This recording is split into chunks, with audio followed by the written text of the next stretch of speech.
परिवर्तन होने लगेगा। तुमको उधर से इधर की तरफ मुड़ना है, उधर से इधर की तरफ चलना है और इधर से उधर की तरफ चलने की तैयारी करना। काम तो सिर्फ इतना ही, लेकिन ये तैयारी कितनी कठिन है, क्योंकि आदत यहाँ पर रहने फंसने की, निकलने की आदत तो है नहीं, तो किसी ने निकलना बताया नहीं। जो सतयुग त्रेता द्वापर में आते जाते रहे उनको भी निकलना नहीं मालूम था। वो भी आकर के इसी काल और माया के इस जाल में वो भी फंस रहे बेचारे। रात पार धन दौलत मान सम्मान बद्री बाल बच्चों में रह गए, अभी तक इसी में से फंसे पड़े। तो जब कभी निकला नहीं गया, निकलने की युक्ति भी नहीं मालूम, निकला जाता कि नहीं निकला जाता, कैसे निकला जाता कुछ नहीं मालूम, तो एक तरफ से पाठ पढ़ाना थोड़ा मुश्किल होता है। अगर कुछ जानकारी पहले युगों में लोगों ने दी होती तो आज सरल हो गया होता, लेकिन इधर की तो जानकारी रही, लेकिन उधर की जानकारी, उधर की बात किसी को मालूम नहीं थी कि उधर क्या होता है, उधर है क्या। जब संत महापुरुष आए तो उन्होंने ये रास्ता खोला, अरे भाई तुम्हारा घर उधर है, इधर नहीं है, इधर है, ये तो काल माया का है, और जीवात्मा काल माया की नहीं, दयाल की, इसलिए जीवात्मा का घर तो उधर है। ये भेद केवल संत महापुरुषों ने आके खोला, क्योंकि कोई आया किसी को मालूम नहीं था। तो ये काल माया का देश बड़ी विचित्र रचना है, और सब लोग अपना संगठन, अपना मतलब व्यवस्था बनाने की कोशिश सभी करते हैं। तो काल ने भी अपनी व्यवस्था बनाई और जीवों को वहां पर तरह तरह की शारीरिक इंद्रियों की सुख की सुविधाएं दी, और उन्हीं सुविधाओं में हम वहां फंस गए। ये समझते थे हमको सुविधा दे रहा, हम ये जानते नहीं थे हमको फंसा रहा, ये तो मालूम नहीं था। ये तो जानकारी अब हुई जब संत महापुरुष आए, उन्होंने रास्ता खोला, तब समझ में आया कि हम फंस रहे हैं। ये फंसने का रास्ता था जो काल ने अपनी व्यवस्था चलाने के लिए ये फंसने का रास्ता उसने रखा। तो धीरे धीरे धीरे धीरे अब आपकी समझ में आ रहा, जब सब सुनने लगोगे, बच्चों को पकड़ने लगोगे, धीरे धीरे जीवन में उतारने लगोगे, तो सब समझ में आ जाएगा। लेकिन पहले सुनो, सुनो गुनो और धुनो, तब सब समझ में आ जाए। क्योंकि संत महापुरुषों के वचन कानों का विषय नहीं है, कानों का माध्यम तो कान ही है, लेकिन ये विषय मन बुद्धि चित्त के लिए था। जो इधर फंस गए इनको उधर से निकालना है और इनको उधर ले चलना है, तो तैयारी करनी पड़ेगी। जब कहीं जाना होता है तो तैयारी करनी पड़ती, और जिधर जाना उधर की तैयारी भी नहीं मालूम, वहाँ किसकी तैयारी होती, कौन सा सामान जाता है। तो ये तो जब सत्संग सुनोगे तो आपकी समझ में आएगा कि सतगुरु मेरी तैयारी करा दीजिए। मुझे तो नहीं मालूम है, क्योंकि मैं आया वो भी भूल गया, किस रास्ते से लाई गई मैं वो भी भूल गई। मैं सब हो चुकी, मुझे अपना होश कुछ नहीं। अब धीरे धीरे धीरे अनजान व्यक्ति को एक बार की खड़ा करना मुश्किल है। पहले उसको खड़े करने के लिए आपको बताना पड़ेगा भाई कैसे खड़ा किया जाए, क्यों खड़ा किया जाए, क्या सहारा देके खड़ा किया जाए। ये तो सब जानकारी सत्संग ही आपको बताएगा, बिना सत्संग के तो कोई जानकारी कर ही नहीं सकता। अभी अवसर मिल गया, मालिक की दया हो गई, उन्होंने संत महापुरुषों को कहा जाओ भाई धीरे से इनको जगा के ले आओ, इनको ले आओ जगा कर। और जब जगाने आए तो हम लोग बहुत बेखौफ सो रहे थे। जब भोगों की गफलत नींद में सो रहे थे तो मतलब यानी जब गहरी निद्रा में लोग सोते तो एक दो बार जगाओ तो ऐसे ही करता हूँ, वो नहीं जा पाता। लगातार तो कहा नहीं भाई बचनों से जगाओ, वचन सुना सुना कर इनको जगाओ। जैसे यहाँ किसी को जगाना होता तो आवाज लगाते आप, आवाज को सुन के जगता है। ठीक इसी तरह मन बुद्धि चित्त को उधर जीवात्मा इन सबको जगाना। तो कैसे कहा, वो वचन है संत महापुरुषों के, जिनको जगाना मालूम है, जिनको घर का भेद मालूम है, युक्ति भी मालूम है कैसे जगाया जाए, कौन सी आवाज लगाई जाए, कौन से वचन फरमाए जाए, ये कैसे जगेंगे। तब जब आप सत्संग में शामिल शरीक हो गए तो धीरे धीरे धीरे धीरे सब समझ में आएगा। एक बार ये तो कोई नहीं समझ सकता। अगर समझ गए तो 750 वर्ष जो संतों का आगमन रहा तो सभी लोग अब तक समझ के जाग गए होते, अपने घर चले गए होते, लेकिन नहीं, इतना फसाव है। उस फसाव के हम आदि हैं, बगैर काल के सामान के हम रह नहीं सकते, क्योंकि शरीर भी काल ही का है। जब काल का शरीर है और शरीर के लिए अभी सब कुछ चाहिए आपको, अभी तो शरीर के लिए तुम सारा प्रयास कर रहे हो। कपड़ा चाहिए, मकान चाहिए, दुकान चाहिए, पैसा चाहिए, पति चाहिए, पत्नी चाहिए, बच्चे चाहिए, अभी तो इन्हीं की चाहत है।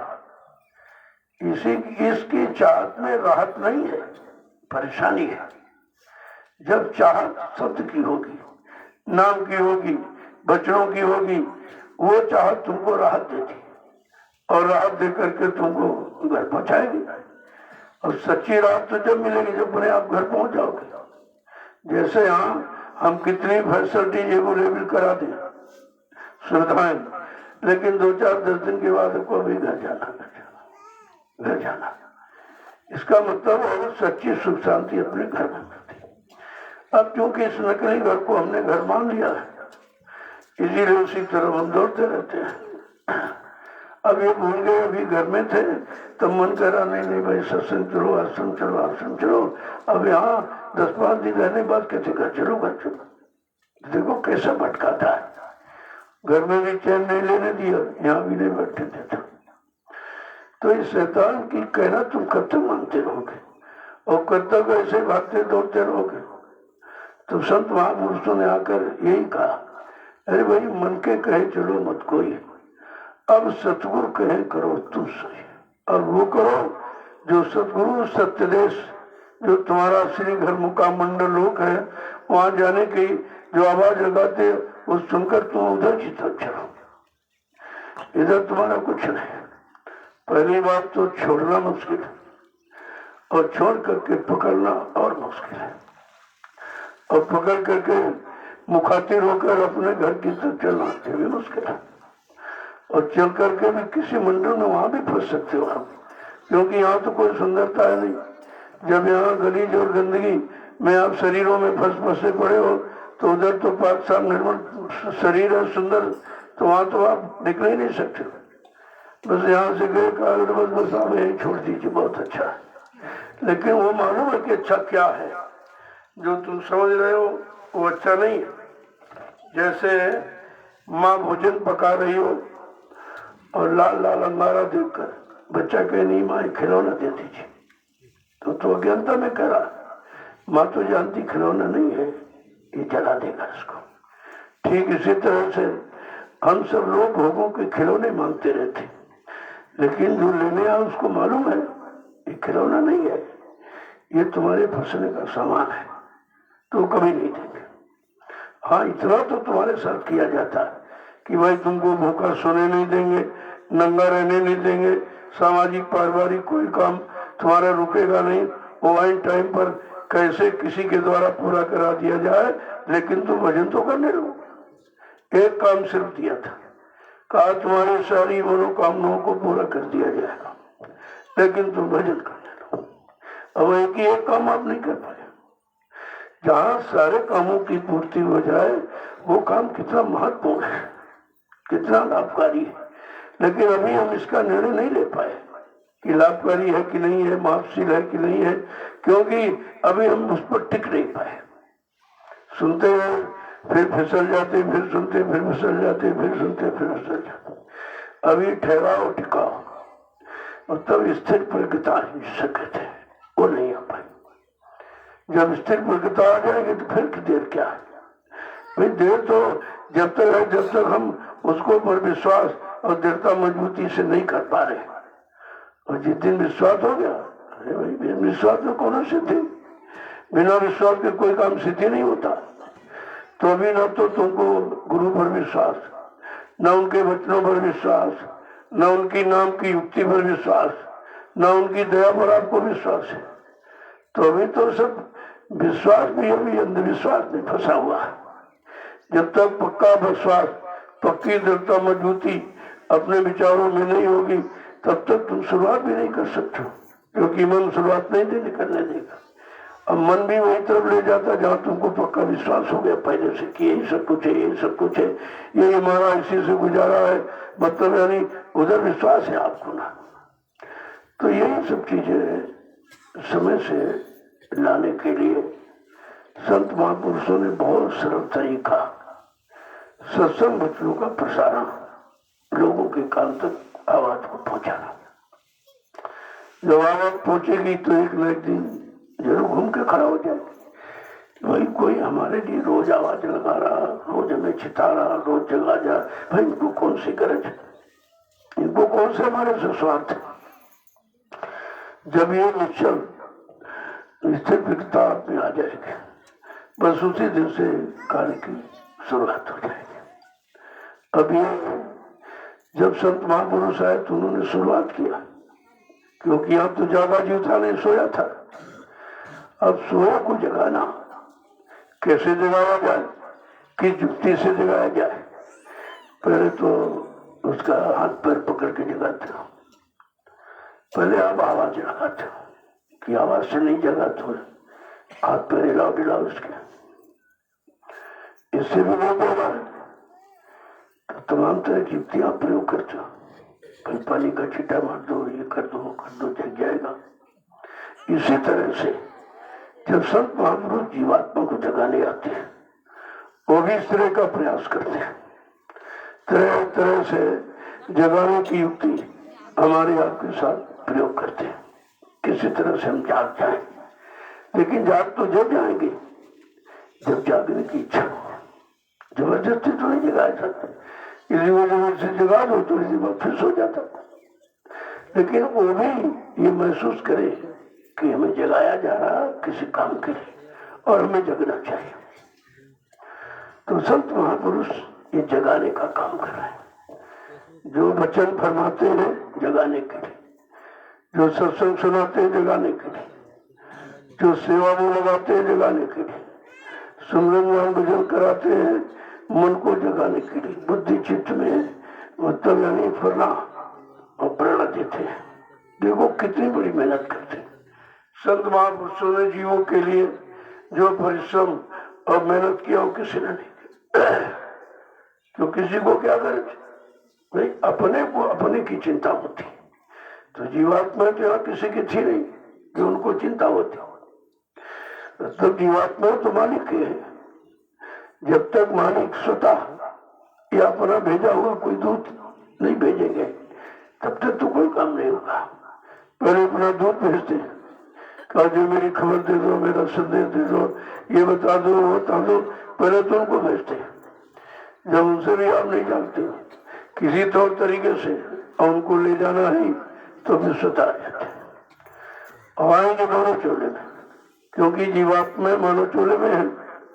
अब मानो शरीर में जीवात्माओं को जगाने के लिए उनको मानो चोला धारण करना पड़ता है। देखो ये भी बहुत बड़ी बात है, जो ये गंदगी के शरीर को कभी स्वीकार नहीं किया, पाप साहब निर्मल पवित्र देश में बैठे, अब वो अपनी जीवात्मा को ले जाने के लिए कितनी परेशानियां उठाते हैं, कितने रूप बनाते हैं, कितने शरीर धारण करते हैं, कैसी कैसी युक्ति मतलब जीवों के सामने रखते हैं, सब काम करते हैं।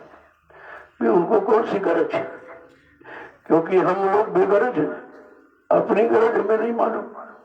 कि हमारी क्या गरज है, हमारी गरज के लिए उनकी कोई गरज नहीं।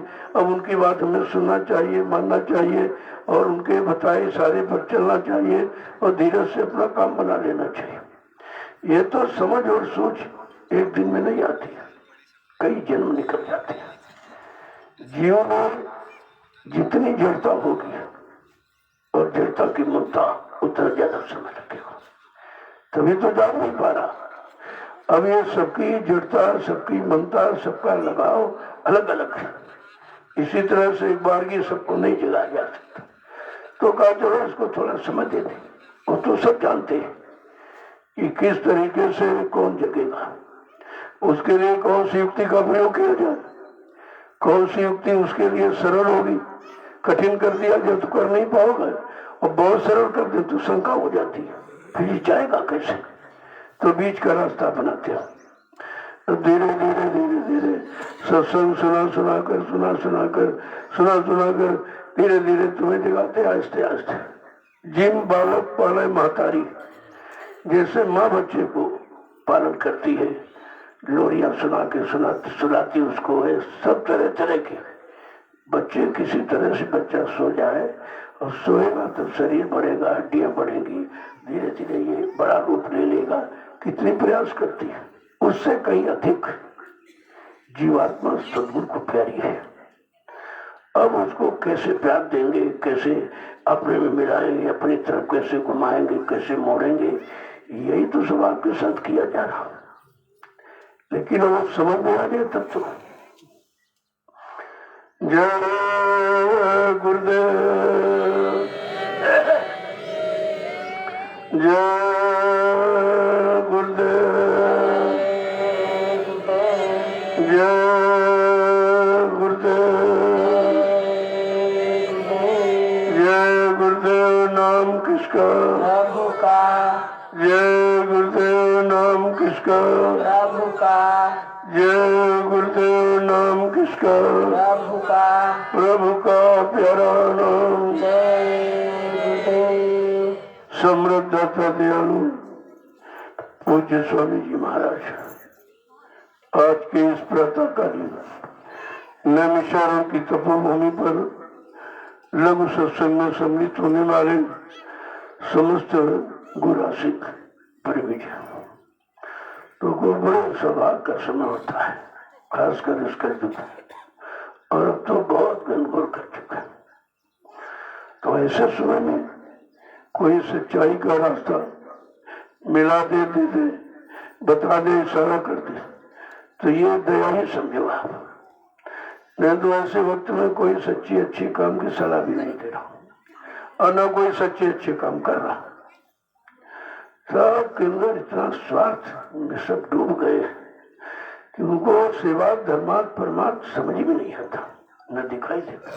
जबकि जानते हैं ये स्वार्थ काम नहीं आएगा, ये स्वार्थ भी तुम्हारा अज्ञानता ही है, मूल ब्रह्म है, ये भी तुम्हारे काम नहीं आएगा। जिनके लिए आप लगाव कर रहे हो वो भी तुम्हारे काम नहीं आएगा। लेकिन ये धीरे धीरे जब समझ आ गया तो सबसे किनारा करने लगो, रहोगे उन्हीं के बीच, लेकिन समझदारी के साथ रहो।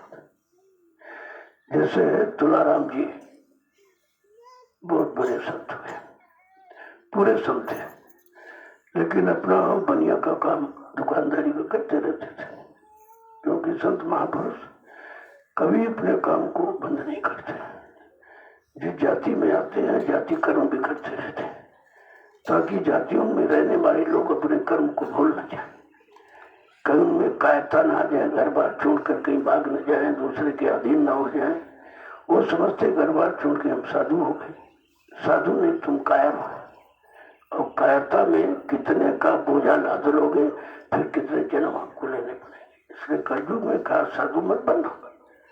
साधु बना नहीं जाता, साधुता एक विचार है। अगर विचार आ जाए तो गर्भस्थी में साधु हो गए आप, उसमें क्या बनना क्या? अरे भाई बनने में तो नुकसान हो जाएगा, क्योंकि अंदर में तो साधुता विचार है नहीं, और तुम बन के दाढ़ी बढ़ा लिया, कपड़ा पहन लिया लाल पीला सफेद, और कोई तो बाहर में कोई पाखंड, कोई छापा तिलक दिनों चंदन बंधन आला माला सब पहनी, तो ये कोई साधुता नहीं है। ये तो एक आवरण है, एक आवरण, और आवरण में के अंदर अगर चीज सत्य नहीं है तो फिर आवरण झूठा हो जाएगा। आवरण से कोई काम नहीं होगा, वो तो जो अंदर में सत्यता तुम्हारी होगी वही काम करेगा। लेकिन अब इतना समय निकल गया आवरण बनाते बनाते, पाखंड करते करते कि अब सब पाखंड में ही रोगी हो, उसी को आधार मान लिया। और जिसको देखो सब जान गए कि इस पाखंड में हमको मान सम्मान सामान मिलेगा, लेकिन भगवान मिलेगा ये नहीं विचार किया।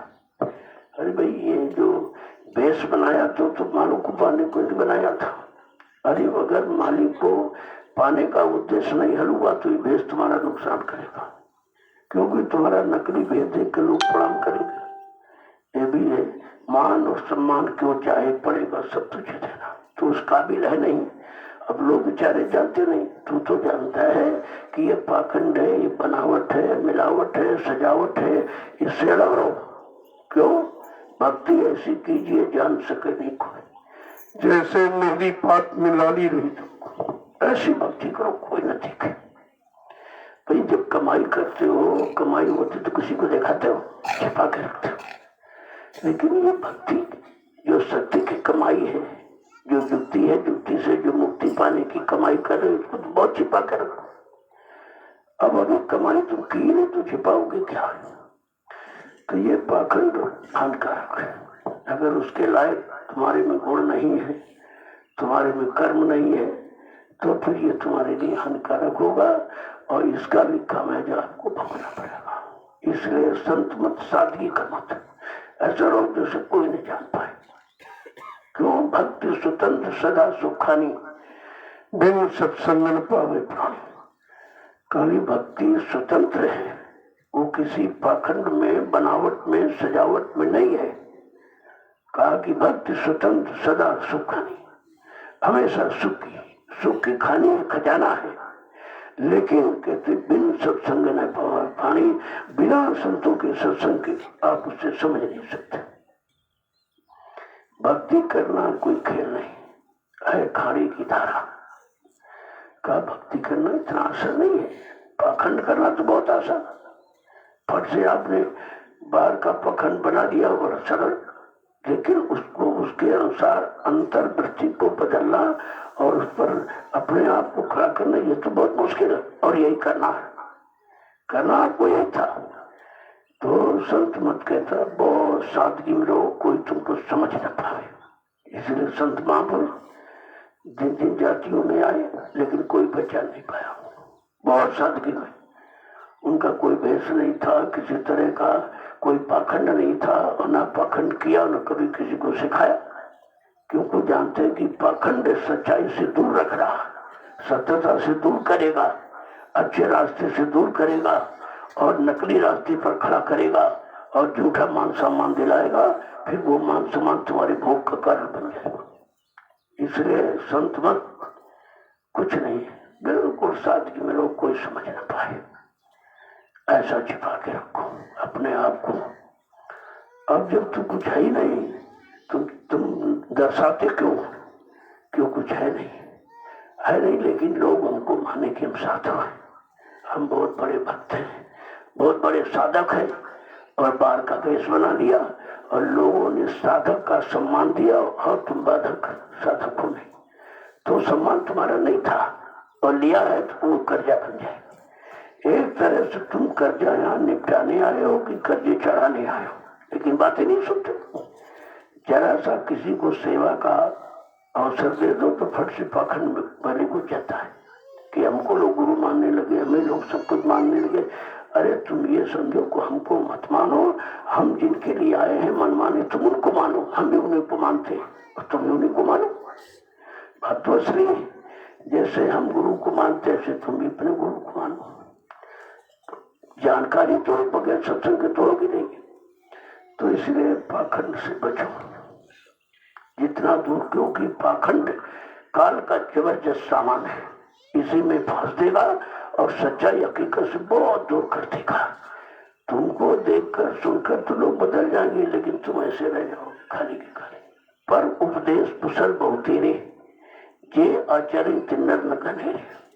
कहते थे कि दूसरे को उपदेश करना, भाषण करना बड़ा सरल है, और वही उपदेश और वचन अपने में उतारना, उतार करके सच्चा, अच्छा और चरित्रवान बनना, ये बहुत मुश्किल है। अब करना आपको यही है। अपने अंतर्वृत्ति को बदलने के लिए तो हमने ये किया, और बजाय बदलने के हम बिगड़ गए। तो मतलब क्या निकला फिर आपका?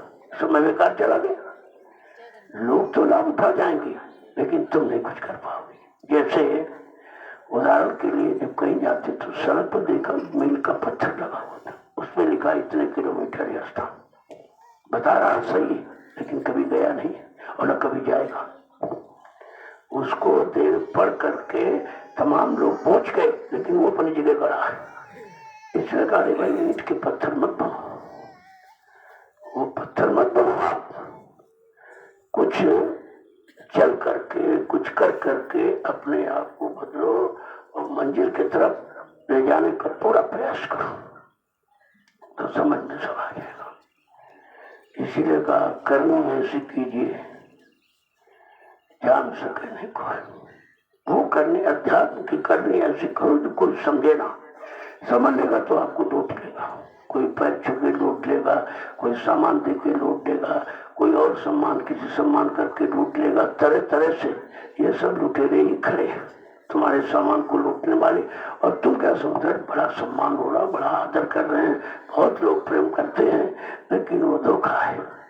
ये सब धोखा ही तो है। इसी धोखे से बचना है। अगर धोखे से बच गए तो बस आपका काम शुरू हो जाएगा। तो संत महापुरुष जब जीवात्मा को अपनी लेने आए तो किस तरह से चिताते हैं, जगाते हैं, होश में लाते हैं। जरा महापुरुषों के दो वचन सुन लीजिए। अगर मैं इस तरह कहता रहूं तो आपको भी पता नहीं कि कहां से कहते, अपने मन से गढ़ के कहते हैं। तो जब वचनों को सुनोगे तो समझ में आ जाएगा। वैसे उनको वचन किसी के पकड़ने की, सुनाने की आवश्यकता नहीं होती है, लेकिन फिर भी जीवों को कैसे विश्वास हो, जीवों के विश्वास के लिए वो सब कुछ करने को तैयार हो जाते हैं। तो महापुरुषों ने इशारा करके कहा है कि हे जीवात्मा सुरत रूप, मैं तुमको लेने के लिए आया हूं। अब तू अपने घर को चल। अब चूंकि इतने पर्दे पड़ रहे हैं, जैसे घूंघट कर दिया तो पर्दा पड़ गया, ऐसे सूरत पर इतने घूंघट, इतने पर्दे चढ़ गए हैं, बेचारी कैसे जाती। तो जो जगाने आए हैं वो आवाज कैसे लगाते हैं, उसे सुन लीजिए। ये गोरी मुख खोल घूंघट पट तारी, गोरी मुख खोल घूंघट पट तारी, गोरी मुख खोल घूंघट पट तारी, गोरी मुख खोल घूंघट पट तारी। जब वो समझा के कह रहे ऐ प्यारी सूरत, जरा अपने घूंघट को खोल, जो तेरे पर पर्दे पड़ गए। जब सतलोक से आई थी कोई पर्दा नहीं था, सतलोक के नीचे जैसे उतारी गई, कारण हुआ तो कारण पर्दा पाप तत्वों का, सब स्पर्श रूप रसगंध है, ये पाप तत्वों का पर्दा डाल दिया गया। और जब कारण लोक के नीचे उतारा गया तो सूक्ष्म लोक में आई, तो नौ तत्वों का पर्दा, सब स्पर्श रूप रसगंध, चतुसंताकरण, मन बुद्धि चित्त और अहंकार, इन नौ तत्वों का कपड़ा बना दिया। जब सूक्ष्म लोक के नीचे आई, लिंग लोक में, जिसे देवलोक कहते हैं, वो है 17 तत्वों का, 10 इंद्रियों, चतुसंताकरण, सतोगुण, तमोगुण, रजोगुण का 17 तत्वों का कपड़ा। और जब नीचे, जब मतलब लिंग लोक के नीचे उतारा तो यहाँ स्थूल, ये मृत्यु लोक है। इसको संत महापुरुषों ने स्थूल लोक कहा। जब स्थूल लोक में जीवात्मा तुझको उतारा गया तो पाप तत्व कपड़ा बना दिया। देखिए, जल पृथ्वी अग्नि वायु आकाश, अब इतने मुखौटा, इतने घूंघट और पर्दे पड़ गए उसको बाहर, सब इसको उतार चल अपने देश के लिए।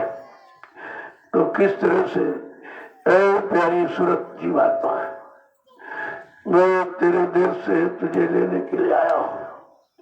जब तू देश से आई थी, जिन जिन लोगों से होकर कितने पर्दे कितने मुखौटे तेरे पर चढ़ा दिए गए, पहरा दिए गए, तो जरा उसको हटा, घूंघट पट खोले। जितने पट माने कपड़ा ही होता है, इतने जितने भी पर्दे जितने भी घूंघट तेरे पर डाले गए, उन सबसे अलग थलग हो और चल अपने घर की तरफ चल। आगे क्या करें कि जब से तजी प्रीतम से आई, जब से तजी प्रीतम से आई, जब से तजी प्रीतम को आई, जब से तजी प्रीतम को आई, तब से मुख न उघारी, तब से मुख न उघारी, गोरी मुख खोल घूंघट पट टारी, गोरी मुख खोले घूंघट पट टारी। अब शुरुआत से याद कराते हैं, जब से तूने अपने प्रिय प्रीतम माली का सच्चा घर छोड़ा है, और तब से उधर की तरफ तेरा मुख नहीं हुआ, तू इधर ही फंसी पड़ी रही। अब चल मैं तुझे तेरे मुखटों को घूंघट को उतारने आया हूँ और तुझे तेरे घर पहुंचाने आया हूँ। तो क्या करें कि अपने और अपने प्रीतम की, अपने और अपने प्रियतम की, अपनी और अपने प्रीतम की, अपने और अपने प्रीतम की, सुधि बुद्धि सब ही बिसारी, सुधि बुद्धि सब ही बिचारी, गोरी मुख खोल घूंघट पट टारी, गोरी मुख खोले घूंघट पट टारी। समझा के कह रहे तूने अपनी और अपने मंडल घर की और अपने प्रिय प्रीतम माली की सबकी सुध बना दी। तेरे पास कोई याददाश्त नहीं रही कि मैं कहां से आई, मेरा सच्चा देश कौन था, मेरे सच्चे देश का मालिक कौन था, मेरा सच्चा प्रिय प्रीतम रखवाला सुरक्षा करने वाला कौन था। कहा तूने सब कुछ सारी सुधी तेरी भूल गई। आगे क्या कह रहे कि हम ब्राह्मण वही देश से आए,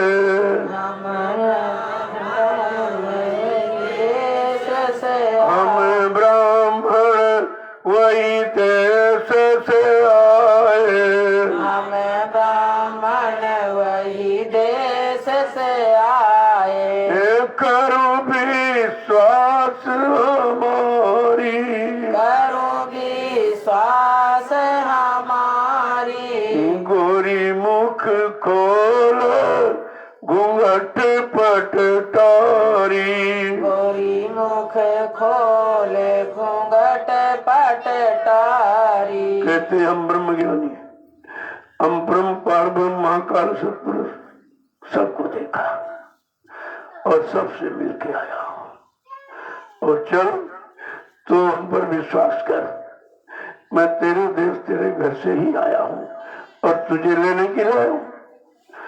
अमूल ब्राह्मण का मतलब हम ब्रह्म पार ब्रह्म ईश्वर महाकाल सत्पुरुष सबसे मिलके और सबको देख करके आया हूँ और चलो मैं तुमको सबका दर्शन कराऊंगा और तुमको तुम्हारे घर पहुंचाऊंगा और तुम्हारे सच्चा प्रिय प्रीतम से मिलाऊंगा। आगे क्या समझा रहे कि तुम्हारे खातिर वो मोही भेजो, तुम्हारे खातिर वही हमको भेजे, और तुम्हारे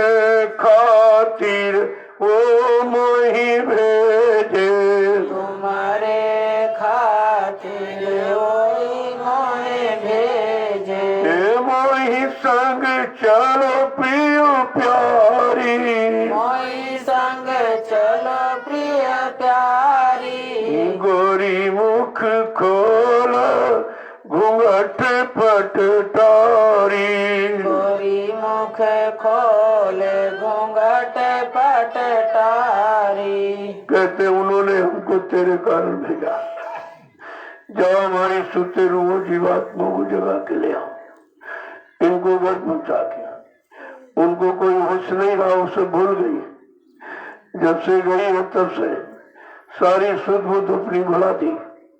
अब जाओ उसको होश में खा करो और मतलब यानी अब कहते कि मैं संग चलो पियो प्यारी, तुम तो अकेले नहीं जा सकती हो, अब तुम मेरे साथ चलो, मैं तुमको तुम्हारे घर पहुंचा के छोड़ूंगा, बीच में छोड़ने वाला नहीं हूं। देखो किस तरह से विश्वास दिलाती है, ऐसे थोड़ी चल पड़ेगी। आगे कह रहे कि गीत आधार की सुनाऊं पकड़ी ध्वनि, गीत आधार की सुनाऊं पकड़ ध्वनि। गीत आधार की सुनाऊं पकड़ी ध्वनि,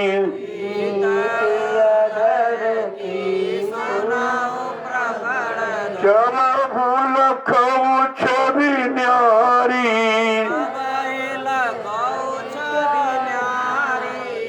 चला भूल खऊ छवि न्यारी,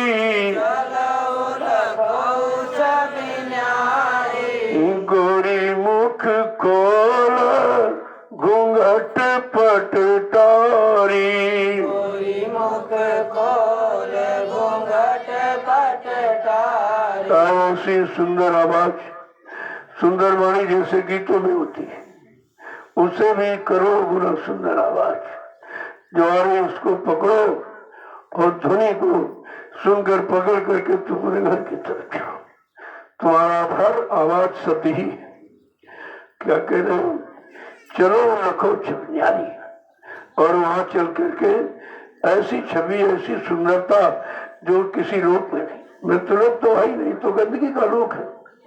यहाँ गंदगी भरी, यहाँ कुछ नहीं। इसके ऊपर जितने लोग हैं उन लोगों से भी करोड़ों गुना ज्यादा उधर छवि सुंदरता है। चलो मैं तुमको वो सुंदर मतलब यानी दिव्य और प्रकाश में चेतन देश में पहुंचा दूंगा। आगे क्या कह रहे कि जय गुरुदेव प्यार जब मिली है, जय गुरुदेव प्यारे जब जय गुरुदेव प्यार जब मिली है, जय गुरुदेव प्यारे जब मिले हैं, तब कटी है दुख सारी, तब कटी है दुख सारी। गोरी मुख खोल घूंघट पट टारी, गोरी मुख खोले घूंघट पट टारी। कहते हैं सच्चे जिन्होंने जय गुरुदेव नाम जगाया, सिद्ध किया, उनका जब प्यार मिलेगा तब तुम्हारे सारे कष्ट मुसीबत कट जाएंगे। देखो कितनी बड़ी जानकारी है, कितना रहस्यमय है। जय गुरुदेव प्यार जरूरी, जब उनका सच्चा प्यार मिलेगा तो इस नकली प्यार को तुम समझोगे। यहाँ तो सबने नकली प्यार किया, तुम्हारे शरीर की शक्ति खराब की, तुम्हारा सारा सबको लूट लिया, कुछ नहीं बचा। कहा चल जब जय गुरुदेव प्यार मिली है तब कटी है दुख सारी, सारे दुखों का निवारण हो जाएगा। कोई दुख तकलीफ मुसीबत आपत्ति रहने वाली नहीं है। लेकिन जब उनका प्यार और किसी का नहीं, ये नाम बीच में क्यों लाया गया? वो नामी अनामी जिसे नाम को जगाया, सिद्ध किया, वो अनामी महाप्रभु जब मिलेगा, उनका सच्चा प्यार मिलेगा, तब तेरे सारे दुख कष्ट मुसीबत कट जाएंगे, कोई नहीं रहेंगे। और कह रहे हैं कि जो से तजी प्रियतम को आई, जब से तजी प्रीतम को आई। तब से मुख न उघारी, तब से मुख न उघारी। गोरी मुख खोल घूंघट पटटारी, गोरी मुख खोल घूंघट पटटारी। इतिहासनी जब से तुझने सतलोक मंडल छोड़ा और आने की जिद हटकी, नहीं बड़ी इच्छा भेज दीजिए देखने के नीचे को लोगों को, वो तेरा समझाने पर भी तू नहीं मानी थी। अब यहाँ कर देख कैसी फंसी और रो रही। तुम्हारी यहाँ कहीं सुनने वाला, क्योंकि तुम्हारा कोई सुनने वाला है ही नहीं। सुनेगा कौन? तुम्हारी तो सुनने वाला तुम्हारा मालिक, वहां उनको छोड़ दिया तूने और अपना सच्चा आनंद में, चेतन में, प्रकाश में जो तेरा देश था, घर मंडल मुकाम, उसको भी तूने छोड़ दिया। अब दुख के सिवाय था नहीं। मैंने पहले ही बताया कि वो नीचे बहुत गलीज गंदगी, मज्जा, लेकिन इतनी प्रेरणा बन गई थी कि चलो एक बार नीचे के लोगों को देख लेगी कि नीचे के लोग में क्या है, कि दोबारा कभी फिर कभी नहीं कहेंगे कि अमृत लोग में भेज दीजिए। लेकिन जब कोई चीज का अनुभव हो जाता है तब तो घृणा हो जाती है, लेकिन जब तक अनुभव हो तब तक इच्छा बनी रहती कि शायद इससे अच्छा हो, इससे बढ़िया हो, इससे ज्यादा प्रकाशमय आनंद में चेतन देश हो। लेकिन जब यहाँ आ गई, अब इसके बाद जब जाएगी तब कभी नहीं कहेगी, क्योंकि जान गई यहाँ दुख के सिवा, तकलीफ के सिवा, मुसीबत की सिवा, आपत्ति के सिवा या कुछ नहीं। जो मिला उसने लूट लिया। किसी ने शरीर लूटा और किसी ने मतलब बलपोरस लूटा, ये कमाया वो कमाया, इनको दिया उनको दिया, लेकिन बदले में तुमको कुछ नहीं मिला। धीरे धीरे ये सब अनुभव यहाँ कराया जा रहा है ताकि तू कभी भी इधर आने का मन न करे। इतना वहां दुख, तकलीफ, परेशानी, बीमारी, महामारी और कष्टों को इतना दे दिया जाएगा कि दोबारा तू कभी मन नहीं करेगी कि मैं कभी मृतलोक में जाऊंगा। इसलिए सब हो रहा है, इसलिए सब किया जा रहा है। और समझ तो जब आएगी जब चेतन गुरु, चेतन नाम का गुरु नहीं, काम का चेतन गुरु। चेतन गुरु का मतलब चेतन जीवा को जगाने वाला, मन को भड़काने वाला, मन के सामान को दिलाने वाला नहीं, जीवात्मा को जगाने वाला और परमात्मा से मिलाने वाला और अपने सच्चे घर मुंडल मुकाम पहुंचाने वाला। जब तक ऐसा चेतन गुरु नहीं मिलेगा तो चेतनता नहीं आएगी, होश नहीं आएगा, जागरूकता नहीं आएगी और तब तक आप जग नहीं सकते। तो ये सब चीजें सत्संग ही देगा। ये है दिव्य सत्संग, ये कहीं नहीं होता और आपने कहीं सुना भी नहीं होगा। हाँ, कभी अगर अवसर मिला होगा और याद होगी तो मथुरा दरबार से, और कहीं नहीं। और कोई सुनाने का अधिकारी नहीं है। वो तो जिनको अधिकार दिया जाता, जो अधिकार लेके आते हैं वही उसके अधिकारी है और वही बताते हैं। ये सबको अधिकार नहीं। और तुम्हें क्या मालूम किसको अधिकार मिला कि नहीं मिला, किसको आदेश हुक्म हुआ कि नहीं हुआ, ये तो जानकारी है नहीं तुमको। इसीलिए लोग शंका में रहते, यानी मिलते हुए देखते हुए भी ले नहीं पाते और लेकर के अपना काम नहीं बना पाते और इसी शंका समझे भूल भर में रह जाते बेचारे। जय गुरुदेव,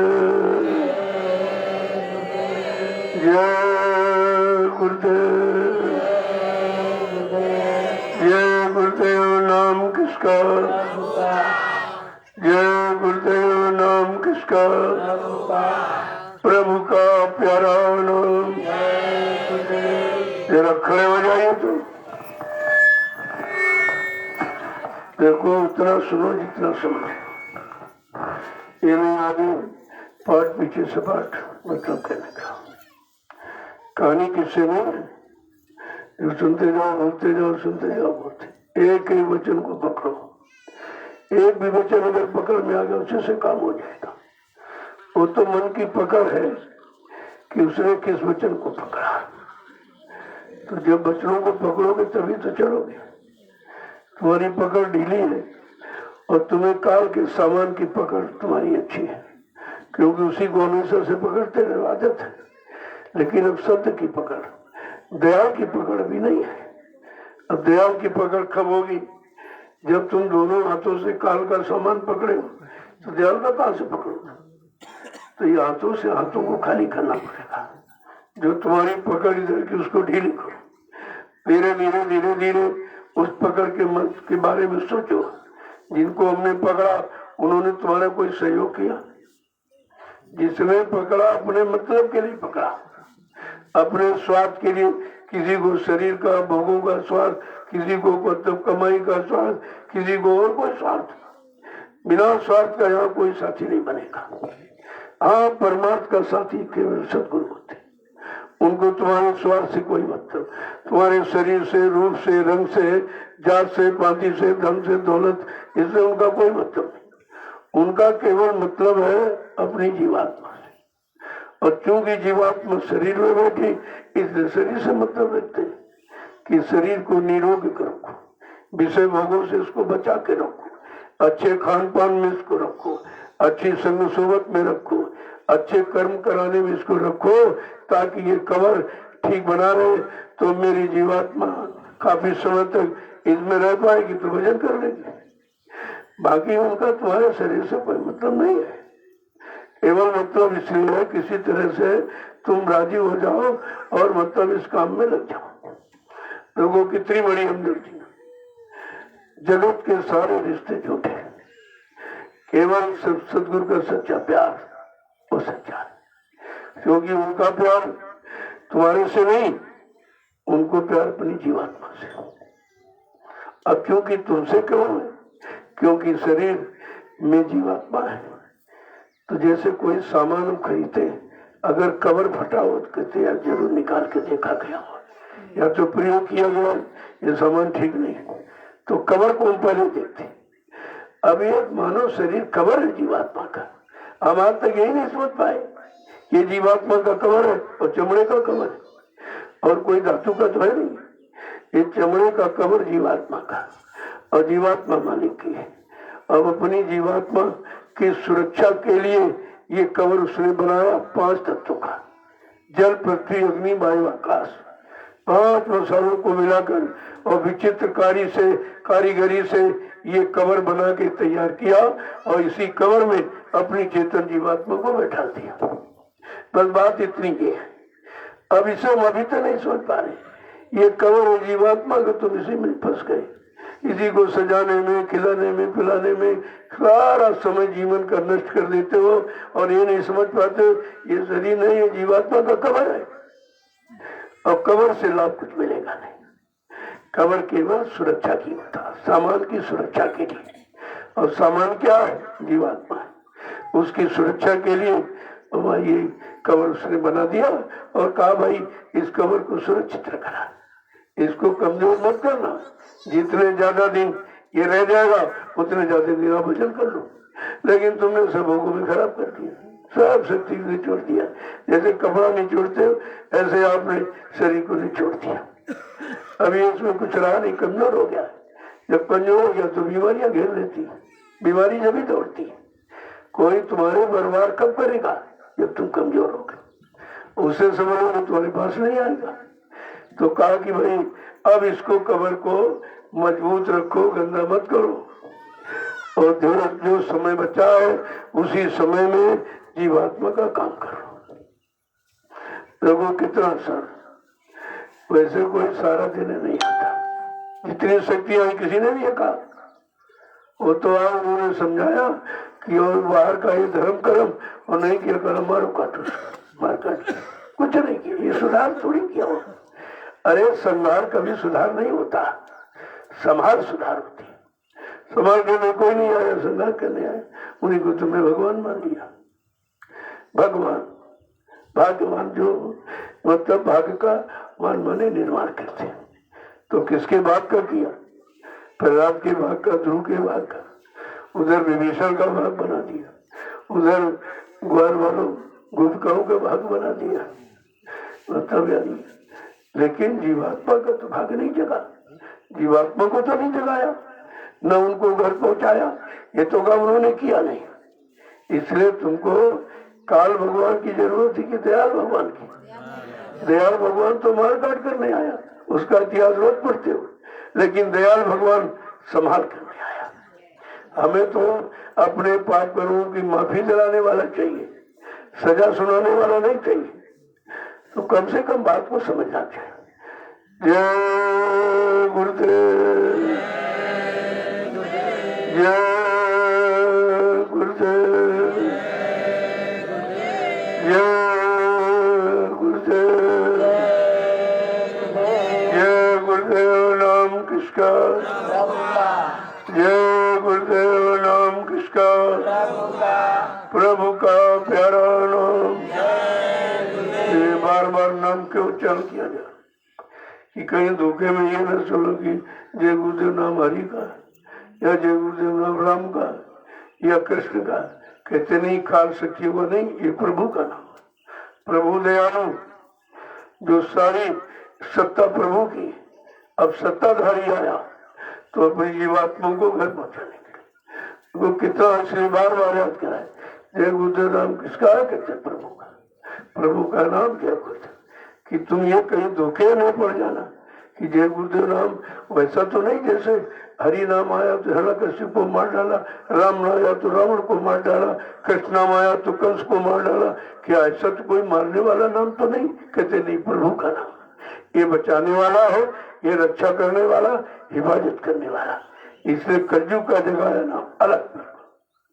हमें कलयुग का नाम अपने युग का, अपने समय का, अपनी संभाल का, अपनी रक्षा का, अपनी माफी कराने का हमको अपना नाम चाहिए। लेकिन अभी जी बेचारा सुन भी नहीं पा रहा। और तुम भी बड़ी शर्म करते हो जब से कोई मेरा राम राम कर दिया, सीताराम कर दिया, जिनको देखा नहीं। राम को देखा नहीं, सीताराम किसी को देखा ही नहीं। जिनको देखा नहीं उनको बोलते हो, और जिनको देख रहे हो उनको भूल गए आप। तो अभी हिम्मत तुम्हारी पुराने नामों की तरफ है। अभी तो तुम शर्माते हो, कोई जान जाए तुम जय गुरुदेव आए, या इतना खराब, इतना समृद्ध नाम आया। अरे तुम नाचो तो मीरा की तरह खुल के नाचो, सारी दुनिया नाच पड़े, सारी दुनिया मुड़ जाए। लेकिन अभी तुम छिपते हो। जब यहाँ से चलते हो तो सदरी पदरी झोले में डाल कि कोई रास्ते मिले के तो तुम जय गुरुदेव हो।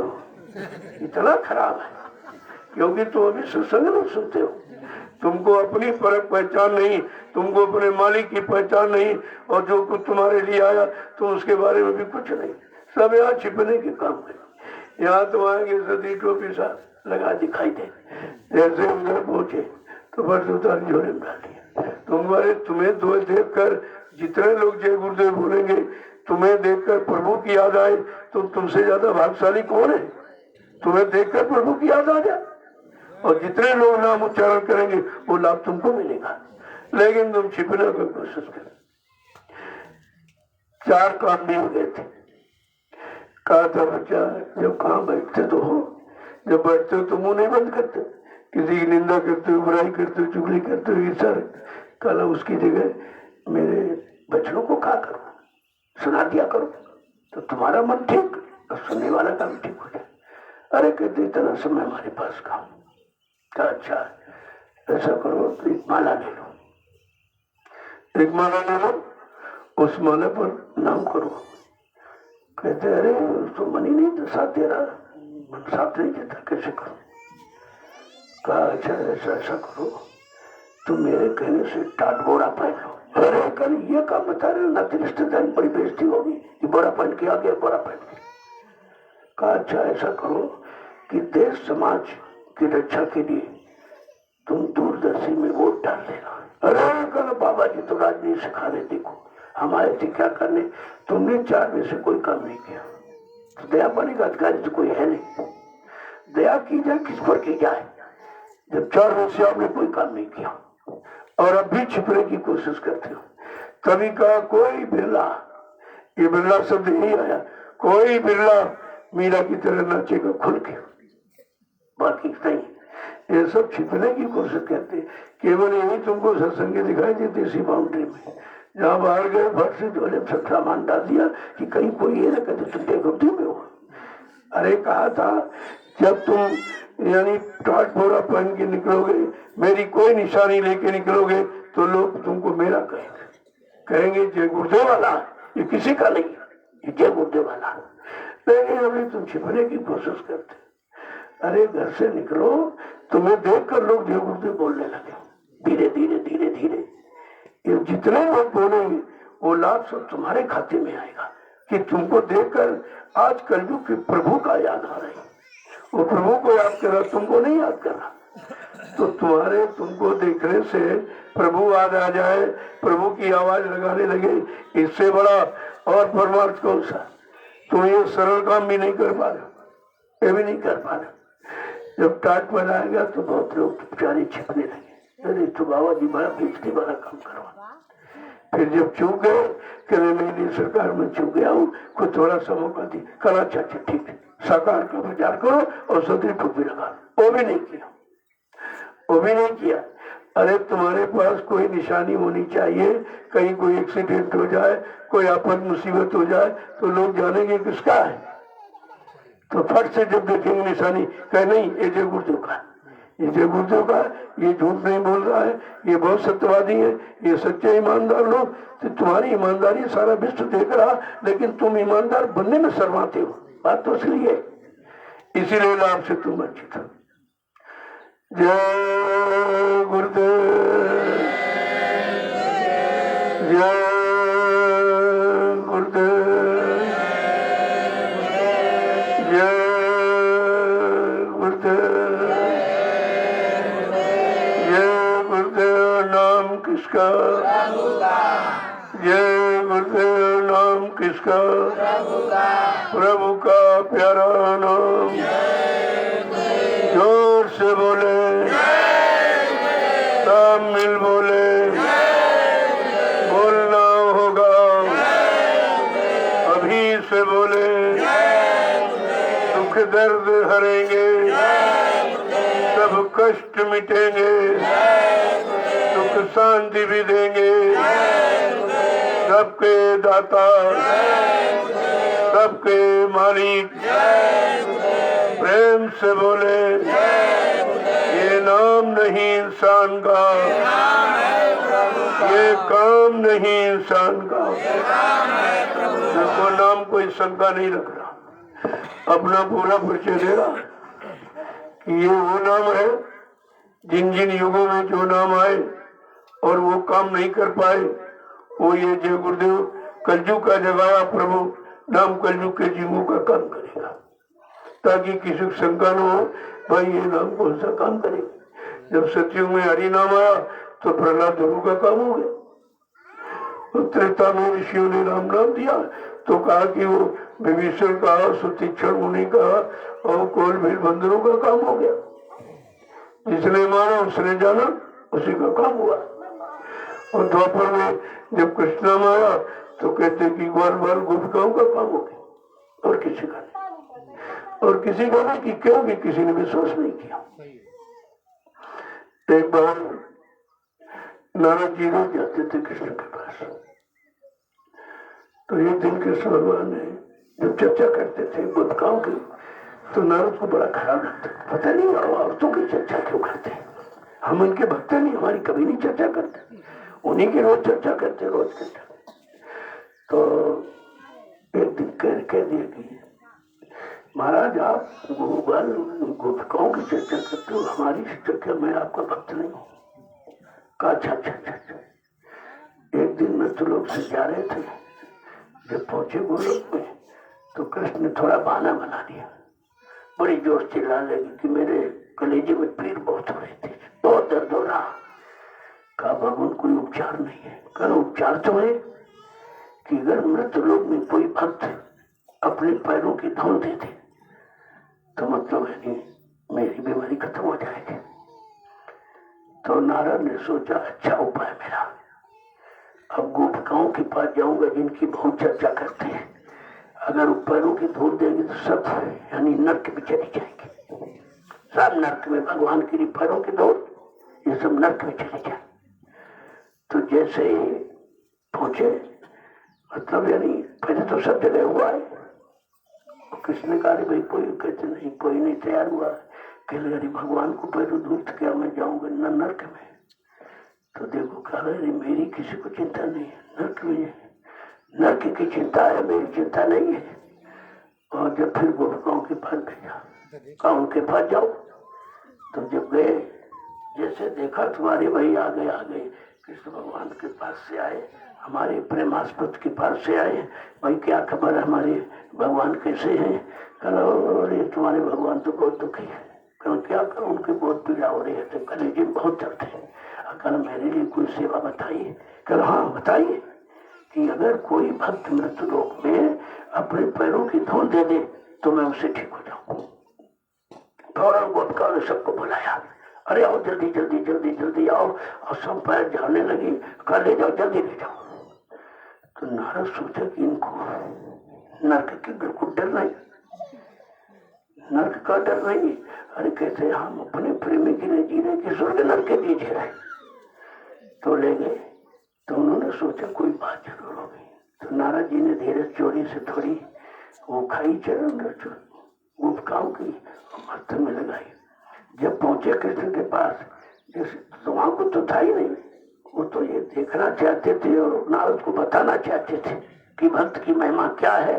भक्त का लगाव अपने स्वार्थ के लिए, अपने स्वर्ग नर्क से डर नहीं है, उसको अपने परमात्मा के सुख का डर है। तो कृष्ण भगवान ने कहा, नारद जी तुम भी तो मेरे भक्त थे, क्या तुम ये काम नहीं कर सकते थे? तुम तो डरते थे कि कहीं हम नर्क में चले, हम चाहे मर जाएं, लेकिन तुम नर्क के लिए डर रहे। क्या नर्क स्वर्ग तुम्हारे अधीन है? तुम भी तो भक्त थे, तुमने ये काम क्यों नहीं किया? कहा भक्त वो है जो अपने भाव विचारों की सारी शक्ति अपने इष्ट आराध को अर्पण कर देता है, अपना कुछ नहीं देता। बात तो इसलिए होती है। जय गुरुदेव, जय गुरुदेव, जय गुरुदेव। नाम किसका? जय गुरुदेव। नाम किसका? प्रभु का प्यारा नाम। ये नाम की करामत, नाम का काम है। अपने युग में जो नाम आया उस नाम को जिसने माना जाना पहचाना उसी का काम, बाकी सब रह गए। उस समय बहुत फिरके थे, आज तो बहुत फिरके आज भी है, तमाम नामों को लिए घूम रहे। इनको ये नहीं मालूम कि कलयुग का नाम कौन है। कलयुग के जीवों की परेशानी मुसीबत दिखते यानी खत्म करने वाला कौन सा नाम, ये इनको नहीं मालूम। सुनते तो रोज सुनाया जा रहा है। सुनना और मानने में बड़ा अंतर है। सुनते हैं लेकिन मानते हैं, बल्कि निंदा करते कले बताइए नाम हो जाएगा कहीं। अब उनको ये नहीं पता, नाम की महिमा नहीं मालूम है, इसलिए जितने फिरके इनको बचताना पड़ेगा। क्योंकि मैंने कोई जगह बाकी नहीं रखी जहाँ संदेश न दिया। कोई ये भी नहीं कह सकता उनको बताया नहीं, ये कहने के लिए मैंने रखूंगा। मैंने इस 8 वर्षों में पूरे हिंदुस्तान में घूम कर राष्ट्रीय मंच लगाकर और सब जितनी गुरु की वाणी, अमर वाणी, जो मतलब यानी सारे वचनों वाणी को प्रसारण करके सबको जगा दिया, सबको बता दिया। अब मानो न मानो खुशी आपकी है। अब मैंने कहा भाई मैं मनवाने नहीं आया, मैं मनवाने वाला कौन होता, मैं तो याद कराने वाला। उनके वचनों की याद करा रहा हूँ ताकि समय आने पर कोई ये न कहे कि मुझे मालूम नहीं था। मैं मुसलमानों की तरह आपको ये कहने को नहीं रखूंगा कि आए उससे नम न हुए। तुम हो, मौजूद हो, तुम्हारी मौजूदगी में तुम्हारे हित का संदेश और वचन वाणी प्रसारित किए गए। और ऐसे नहीं, शासन प्रशासन से परमिशन लेकर उनको भी जानकारी दी कि मैं ये काम करने जा रहा हूँ, ये संदेश प्रसारण करने जा रहा हूँ, आपको इसमें क्या मौज मची। तो उन्होंने परमिशन दे दी, लेकिन जाते हुए वो भी नहीं जाते। कोई परमिशन तो देने में आना काने करते, और जब परमिशन देते तो जाता कोई नहीं, वहां सुनने में कोई नहीं जाता। तो ये भी तो नहीं कह सकते कि हमको किसी ने बताया नहीं। इसलिए ये संदेश जो प्रसारण हुआ, कोई हिंदुस्तान का व्यक्ति नहीं कर सकता कि मुझे मालूम नहीं। जय गुरुदेव। जब ये लॉकडाउन लगा तभी लोगों को पता चला कि और कहीं से संदेश प्रसारण नहीं हो रहा, पूरा हिंदुस्तान चुप बैठा हो। लेकिन नैमिषारण्य की तपोभूमि से बराबर संदेश आ रहा। बात क्या, कभी तो लोग नहीं समझ पाए इस भूमि का क्या प्रभाव। ये भूमि एक दिन सबको बुला लेगी, क्योंकि यहाँ 88,000 ऋषि तपस्या, इतनी बड़ी संख्या, उनकी मेहनत परिश्रम, उनका त्याग और संयम इस जमीन में समाया हुआ है। और उन्होंने इसीलिए वो स्पष्ट कर दिया कि मेरी तपोभूमि का लाभ किसको मिलेगा। कहते तीर्थवर नैमिष विख्याता अति पुनीत साधक सुखदाता। ये नैमिषारण्य तीर्थों का तीर्थ है और विश्व विख्यात है, पावन पुनीत है। इस भूमि का लाभ किनको मिलेगा, जब किसी संत के साधक नाम की कमाई करें। नाम की कमाई करने वाले जब संत के साधक आएंगे, उनको पूर्ण सुख शांति मिलेगी। तो बेचारे वो भी नहीं पढ़ते कि लिखा क्या है। अरे भाई रामचरितमानस तो बहुत पुरानी है, 550 वर्ष पहले गोस्वामी जी महाराज है, उन्होंने लिख दिया और इस स्थान के बारे में जानकारी दे दी कि कोई भूल भ्रम में ना रहे। अभी तो कितने गांव बस गए, लेकिन ये जानकारी किसी को नहीं। वो बस गए अपना शारीरिक इंद्रियों भोगों वाले कर्म भी करते, तमाम शहर बस गए, वो भी सब वही काम करते, लेकिन ये नहीं पढ़ते कि तीर्थवर नैमिष विख्याता। ये तीर्थों का महातीर्थ है, विश्व विख्यात नैमिषारण्य और पावन पुनीत। ऐसा पवित्र कोई स्थान नहीं है, लेकिन इसका लाभ किसको मिलेगा, साधक सुखदाता। ये साधकों को सुख देने वाली, ये पंडा पुजारियों को सुख देने वाली नहीं, साधकों को सुख देने वाली। तो तुम तो रामचरितमानस को भी नहीं मानते, तो कहते हो ये सर्वोपरि है और सबसे ऊपर है और सबसे अच्छी है। तो लेकिन अच्छाई सच्चाई तुम रामचरितमानस की तुम मानते नहीं हो, क्या लिखा उसमें देखो तो पढ़ करके इस स्थान की कीमत क्या है और इसका लाभ किसको मिलेगा, वो कर्म करना चाहिए। जय गुरुदेव। अभी 88,000 ऋषियों की तो अब उसका प्रभाव है। इसी प्रभाव को देखकर महापुरुष ने इशारा किया था, का बच्चा यहीं से सचिव के अंकुर निकले। तो अंकुरों कोई आसमान में तो नहीं निकले, सबका आधार जमीन है। उसी आदेश का पालन करते हुए आपको इस भूमि पर बुलाया गया और इसी भूमि से यह अध्यात्म का कार्य शुरू हो गया, शुरुआत हो गई। यही सचिव के अंकुर है। अंकुर मतलब वो बीज जो बोया है सचिव का, सत्य व्यवस्था का और सत्य यानी रास्ते का, वो कैसे शुरू होगा। तो ये शुरुआत है। अब जो शुरुआत में लगता है वही इतिहास के शुद्ध पात्र माने जाते हैं। जब बन जाएगा तो लाभ लेने वाले बहुत आ जाएंगे, लेकिन वो सचिव के पात्र नहीं माने जाएंगे कि भाई सचिव लाने में किसने मेहनत की थी, किसने तैयारी की थी। तो मतलब ये बात तो सही है। इसीलिए कहा बच्चा में कलयुग का इतिहास बना लिया। अब कलयुग का इतिहास क्या, सचिव लाने का है। कलयुग के इतिहास का मतलब क्या कलयुग का ही बना रहेगा, कहा तो भी इतिहास कैसे बना। यानी कलयुग का इतिहास, कलयुग में सचिव लाया जाए तो वो इतिहास होगा, वो कलयुग का महान इतिहास होगा। तो ये भी बात अभी समझ में लोगों के नहीं आई कि कलयुग का इतिहास बनाने आया हूँ, ऐसा इतिहास बनाऊंगा जो भूते न भविष्यते। सतयुग त्रेता द्वापर के लोग अपने युग का इतिहास पढ़ना भूल जाएंगे, कितनी बड़ी बात है। तो बात जब समझ में आएगी तभी तो आप उस पर उसकी तरफ चलोगे, उसको पाने का प्रयास करोगे आप। तो धीरे धीरे सुनते। अब आप लोग अपनी अपनी सेवा में जाओ। देखो सेवा एक लक्ष्य आपका, मुख्य लक्ष्य आपका सेवा है तो भजन का, लेकिन भजन ऐसे नहीं करो। कहा पहले सत्संग सुनो, जब सत्संग सुनोगे तो उसमें से सरल युक्ति ढूंढो कि हम कौन सी युक्ति करने के काबिल है, हमारे में शक्ति ताकत, बुद्धि में विवेक ज्ञान कितना है, तो संयम और त्याग कितना बड़ा पड़ा है, तो तभी तो आप कर पाओगे। तो कहा कि इसके बाद सेवा, तब ये होगा कि भाई हम सेवा कर सकते, भजन नहीं कर सकते, बड़ा मुश्किल है। उसके हम लायक नहीं, पाक सामने में पवित्र नहीं, तो कहते सेवा कर सकते। अब सेवा कोई बता दी है तो उसमें तुम इधर उधर करते रहते हो, क्योंकि सेवा भी आपको, और जैसे तुम्हारे कर्म वैसी सेवा बताई जाती, इसलिए सेवा सबकी अलग होती। तुम यूँ क्यों कहते हो हमको दे दी गई, उनको क्यों नहीं दी गई, ये हमको क्यों नहीं है? अरे भाई तुम्हारे जैसे कर्म है वैसी तुमको सेवा, और जिसके जैसे कर्म वैसी सेवा देती। अब अपनी अपनी सेवा को मान मानो, वही तुम्हारे कर्मों के निवारण का साधन है। तो इसलिए सेवा प्रधान।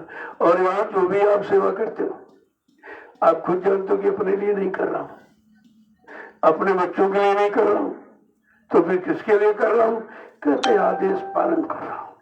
अब आदेश पालन परमार्थ के लिए हो रहा कि तुमको तो लाभ मिलेगा जब आओगे, लेकिन जो तुम्हारे शरीर से और धन से और किसी सामान से जो व्यवस्था बन जाएगी, और जो व्यवस्था हजारों वर्ष तक रहेगी, जितने लोग जब तक आएंगे उसका लाभ उठाएंगे, ये तुम्हारा परमार्थ जुड़ जाएगा, ये परमार्थ जुड़ जाए।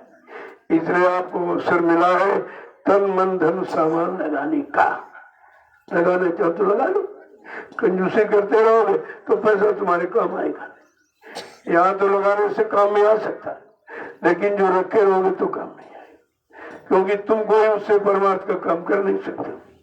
वो तो सब घर परिवार के लोग छीन लेंगे तुमसे, तुमको तो ले जाने नहीं देंगे। लेकिन यहाँ जो आदेश में लगा दोगे ये तुम्हारे साथ जाएगा, और इसमें कोई बंटवारा नहीं कर सकते। देखो कितना अच्छा सच्चा तरीका निकाल दिया गया, और तुम्हारे सामने लग रहा है।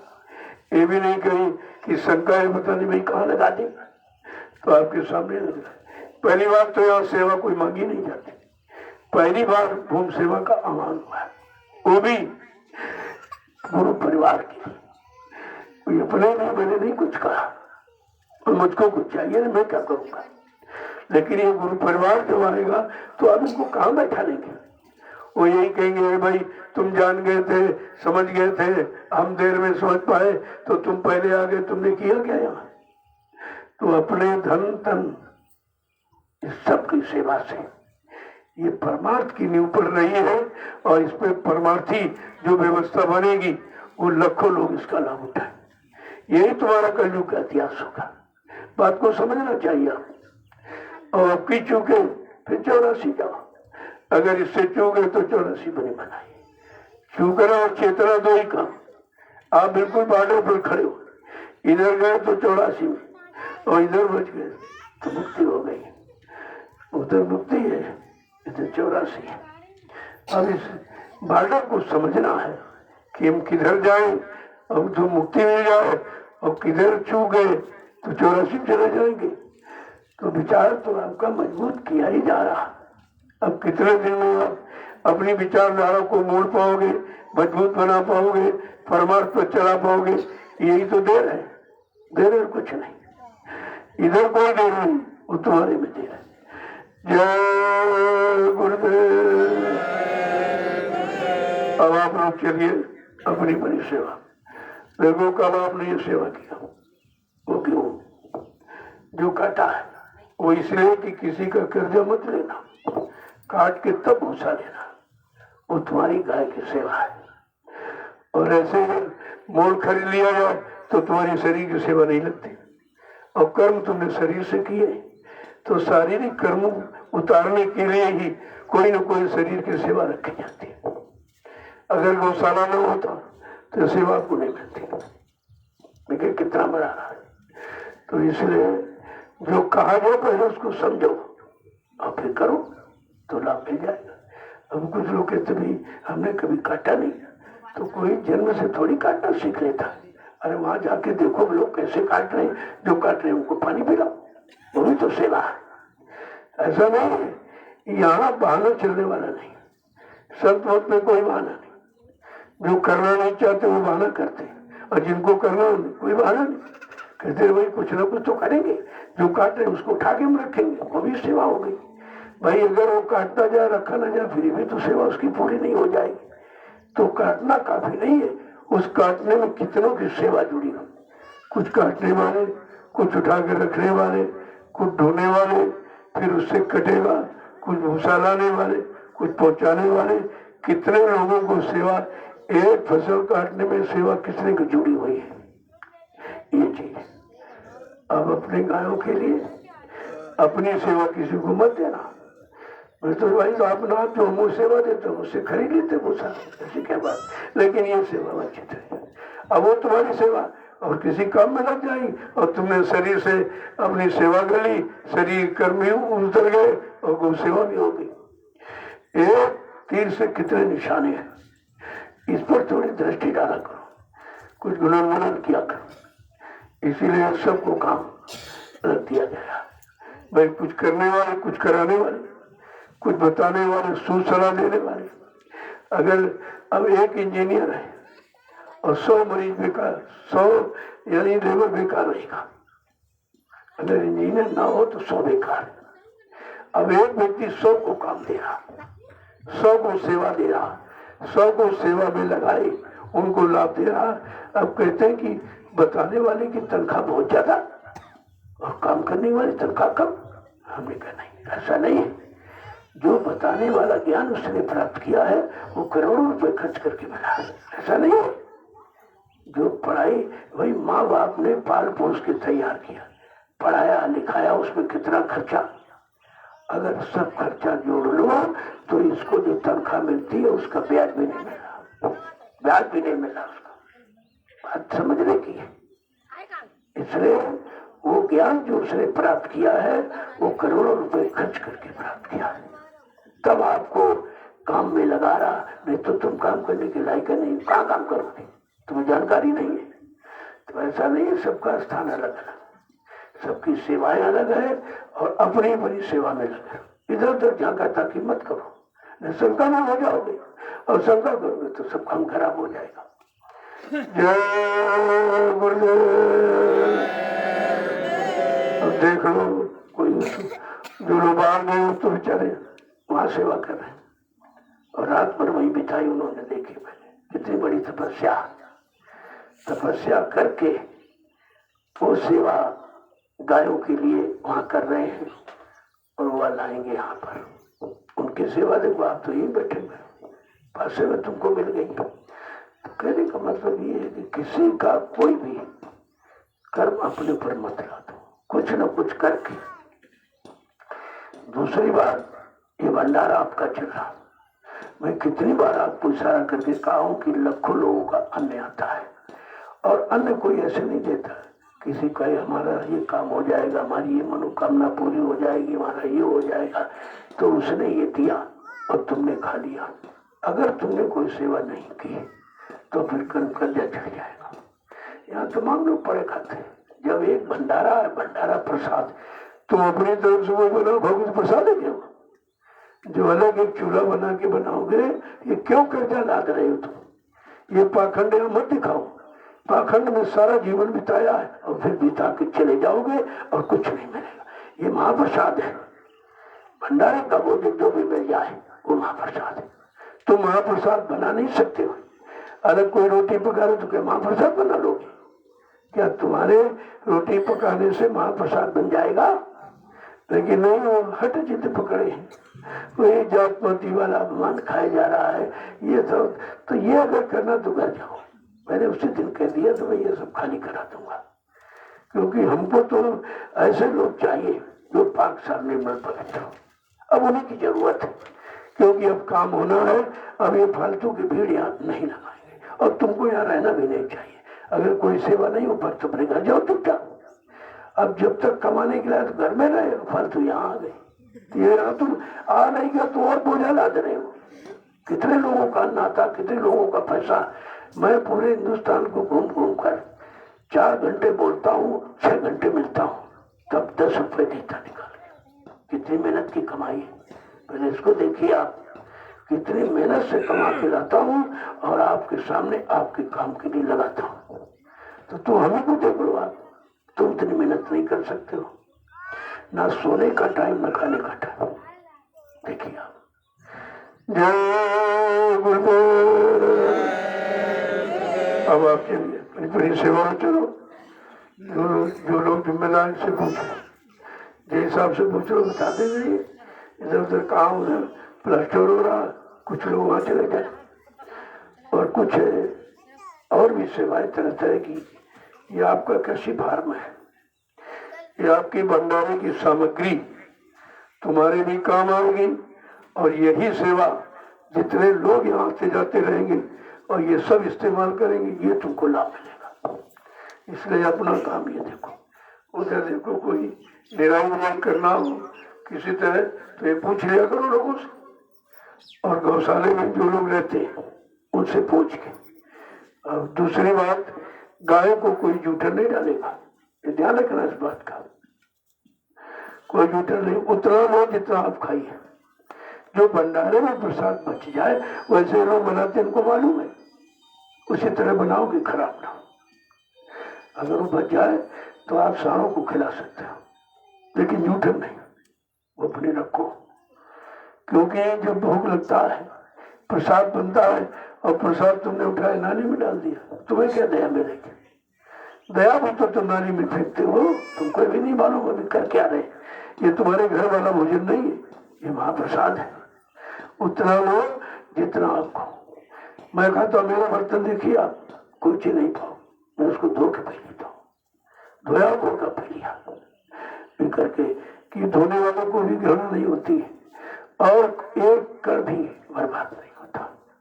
अगर वो कर नाली में चला जाए तो अपराधी हो गया, क्योंकि किसका धन दिया हुआ, किसने अन्न दिया है कि हमारा अच्छी जगह लगाएंगे और तुम खाए और खा के नाली में फैला दिया, तो दोषी बन जाओगे आप। इन बातों को बराबर ध्यान, जो लोग बनाने वाले वो भी ध्यान दें, उतना बनाओ जितना तुम्हारा खपत हो जाए। आज दोपहर वाला तो सब एक टाइम भोजन बनाओ, एक टाइम भोजन, एक टाइम नाश्ता दो, नहीं ये सब बीमार हो जाएंगे। और बात आप समझते नहीं हो, क्योंकि अब गर्मी का सीजन है, अन्न पचाने के लिए आप इतना शारीरिक श्रम नहीं करते हो। एक खुराक पचाने में 8 घंटे मशीन को लगते, तुम 8 घंटे में 20 बार खा लेते, कहीं ये डालिया कहीं वो डालिया कहीं वो डाला, ये सब करते रहते हैं। वही धीरे धीरे बीमारी का कारण बन जाता, जब इकट्ठा हो जाता तो बीमारी बन जाती है। इसलिए भोजन एक टाइम बनाइए, कभी नहीं खराब होगा। और शाम को वैसे भी कम, क्योंकि शाम को आप श्रम नहीं करेंगे। दिन में भोजन सूर्य की गर्मी से कुछ पचता है, कुछ आप चलते फिरते सेवा करते तो रात में खाए और सो गए, वही भोजन नुकसान करता। तो इस बात का हमेशा ध्यान रखो। अब सुबह है, इनको जलपान, उसे लिखा है जलपान, लेकिन जल का पान कोई नहीं करता। उसमें बिस्कुट ले गए, नमकीन ले गए, चाय, उसमें ये जलपान है। कह रहे हो जलपान, जल तो इसमें आई नहीं। जलपान का मतलब इस मशीन को जल ही चाहिए। सुबह सुबह की शुरुआत पानी से करो। जब पानी इसमें भर लोगे तो अपने आप सफाई हो रही है, ये सर्विसिंग होता है। तो इसे कहते हैं कि जल, सुबह का पानी, दोपहर का मट्ठा और रात्रि का दूध, ये अमृत है, ये अमृत है तीनों चीज।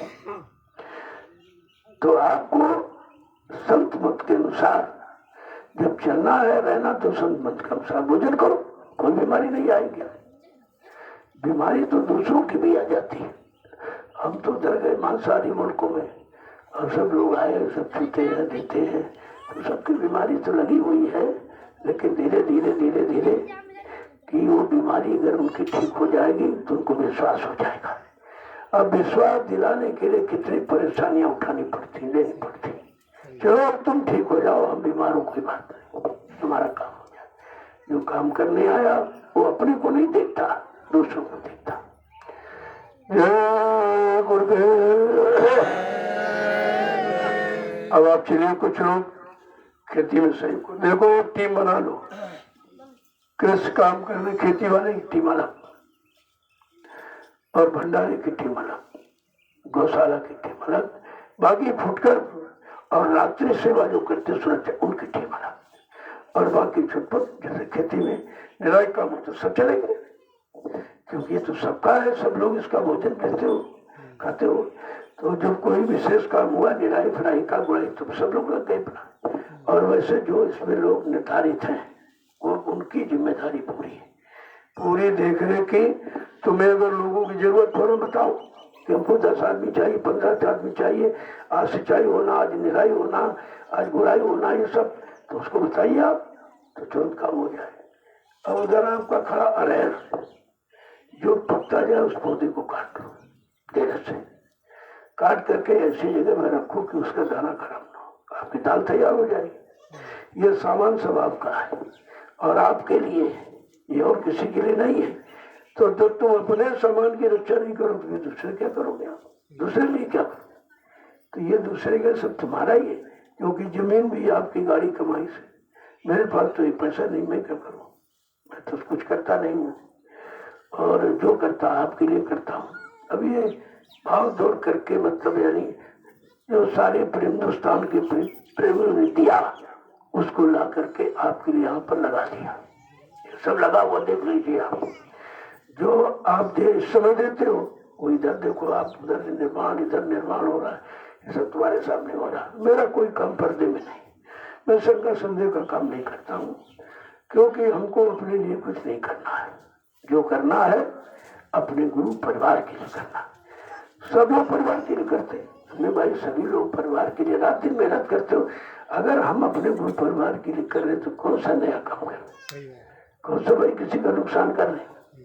अपने अपने परिवार का तुम कर दो, मैं भी अपने गुरु परिवार का काम कर रहा हूँ। सबको जय गुरुदेव। अब देख लीजिए, ये रीगा के लोग आए, रीगा बिहार सीतामढ़ी, इनकी जिम्मेदारी है पेड़ों की। कानपुर के बाग बगीचे हैं वहाँ की, अभी यहाँ से वहाँ जाएंगे, कोई दवा डालना है, क्या करना है, इनकी जिम्मेदारी। यहाँ जो पेड़ लगे हैं ये सब महीने में एक चक्कर मारते हैं। अरे भाई तुम्हारी सेवा यही, अगर पेड़ लगाओ तो इसको परवरिश करने का भी तुम्हारा अधिकार है, ये तुम्हारी जिम्मेवारी है। मत यहाँ पेड़ मत लगाइए आप, क्योंकि यहाँ लोग जानते नहीं पेड़ों के बारे में। लगा दोगे सूख जाएंगे, कोई मतलब नहीं निकलेगा। तो ये आए हुए हैं, अपना कल से पूरी व्यवस्था देख रहे, पेड़ों में दवा डालनी है, खाद डालनी है, क्या करना है यहाँ करेंगे, इसके बाद कानपुर जाएंगे। उस आश्रम में इन्होंने पेड़ लगाया तो सब फलने लगे। इस समय बहुत ही अब की बार फल आएगा। तो वहां से जो बेर है, जब कोई यहाँ आया था, अब वो हम आएंगे, तैयार हो गए, वो भी यहाँ आएंगे, कहाँ जाएंगे? इधर उधर कुछ नहीं, चाहे वहां चाहे यहाँ हो, यहाँ का वहां, वहां का यहाँ, ये सब आना जाना लगा हुआ है। अब आज ये लोग गए अभी तो वहां भूसा काट रहे हैं, और थोड़ा गेहूं जो तैयार, क्योंकि परिवार कमजोर हुआ है, वो गेहूं ले जाएंगे कानपुर आश्रम, क्योंकि वहां 2 भंडारे, पुराने आश्रम पर भी भंडारा और नए पर भी चलता है। और प्रेमी आते जाते तुमने गेहूं रख लेना। वहां कुछ भूसा मैंने खरीदा था परसा, क्योंकि गाय सब कानपुर की यहाँ आ गई, तो भूसा बच गया। तुमने चले जाओ, गेहूं डाल देना, भूसा लाद के ले आओ। अब वो भूसा लेने गए, वहां से ले आएंगे। ये जो कल काटा प्रेमियों ने, वो भी आएगा आपका। तो इतना स्टॉक कर लो कि बरसात में कोई कमी नहीं पड़े किसी तरह। वैसे बरसात में घास तैयार हो जाएगी, तुम्हारा चारा भी तैयार, लेकिन वो तो मिलावट का काम कर पाएंगे, निखारिश तो आप खवा नहीं पाओगे, इसलिए उसके लिए भूसा चाहिए। तो वो सब तैयारी हो रही है, सब तैयारी।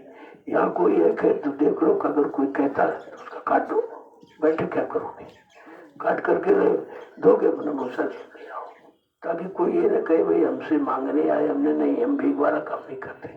हमारे प्रेमी मेहनत करेंगे, मेहनत करके लाएंगे, ये भिखारी नहीं, मेहनत करके लाएंगे। तो ये जानकारी जिनके पास, उनसे जानकारी ले लो क्या करना है। और इधर उधर देखो, मैंने बहुत पहले आपसे कहा था, कोई रोड़ा, कोई गिट्टी कहीं पड़ी देखो, उठा के ले आओ, वो तुम्हारे पैसे से खरीदी गई, वो तुम्हारा पैसा है ये समझ कर, और उठा के जगह इकट्ठी करो, क्योंकि वो उधर काम अभी बहुत बाकी है। बिहार जो आपकी जानकारी में कोई राजमिस्त्री हो तो पता लगाओ कि अब तो खेती का काम हो गया होगा, इसलिए आप लोग 2-2, 4-4 दिन के लिए सेवा के लिए आ जाओ, तो ये जल्दी से मार्केट का काम हो जाए, क्योंकि गुरु पूर्णिमा का कार्यक्रम नजदीक है और बहुत भीड़ होगी। इतने भीड़ की यहाँ जगह नहीं मिलेगी, इसलिए उसकी तैयारी अभी से करनी है। 2 महीने आपके पास है सिर्फ तैयारी के, जुलाई में तो कोई तैयारी कर नहीं पाओगे आप, मई और जून 2 महीने, तो इसलिए उसी की तैयारी ये सब है। तब तक ये फसलें सब खाली हो जाएंगी, ये सब खत्म हो जाए, कट जाएंगे सब, ये मैदान खाली हो जाए। इसी में चाहे भंडारे लगाओ, आवास बनाओ। मैंने एक बात और इनको बताई है कि आधे में अरहर, आधे में लाही, सरसों धोतिया करो, तो आपको लेटिन जाने अपने खेत में जाओ, किसी मत जाओ, आड़ हो जाएगी उधर, महिलाओं के लिए आड़ हो जाएगी उधर, मतलब जो खेत आपके जिसमें अरहर होगा उसमें जाए और पुरुष इसमें जाए। देखो कितना बढ़िया व्यवस्था, अपने खेत में, अपने खेत में जाओ, सब लोग जाओगे, 2 साल तक इसमें खाद डालने की जरूरत नहीं पड़ेगी, इतनी जमीन उपजाऊ हो जाए। कोई दूसरों को यहाँ क्यों जाते हो, क्या जरूरत, अपने पास जगह बहुत है। और उसकी व्यवस्था धीरे धीरे हम बना रहे हैं। हमको अगर 4 एकड़ कई जगह मिल गई तो ये सारा सब्जी फार्म उसमें चला जाएगा, पूरा खाली, जहाँ जहाँ रहो, जहाँ जहाँ लेटिन जाओ, बाथरूम करो, कहीं जाओ, अपनी जगह में कोई कहने वाला नहीं होगा। मैं चाहता हूँ कि हर काम अपनी जगह में करो, कोई टीका टिप्पणी ना हो। अब वो धीरे धीरे हो रहा है। अगर कहीं 4 एकड़ जमीन मिल गई तो बस जितना ये सब्जी वाला काम से हो जाए, ये आपका खाली हो जाएगा 9 एकड़, कहीं आप रही व्यवस्था बना लीजिए, तो कोई दिक्कत नहीं है।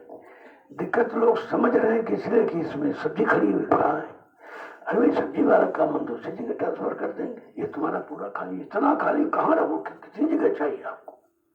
ये सब इसी में, सारे भंडारे इसमें लग जाएंगे और सब लोग आवास व्यवस्था बन जाएगी, और उधर बीच में पर्दा हो जाएगा और 2 भाग, इधर पुरुष का उधर महिलाओं का शौचालय बन जाएगा।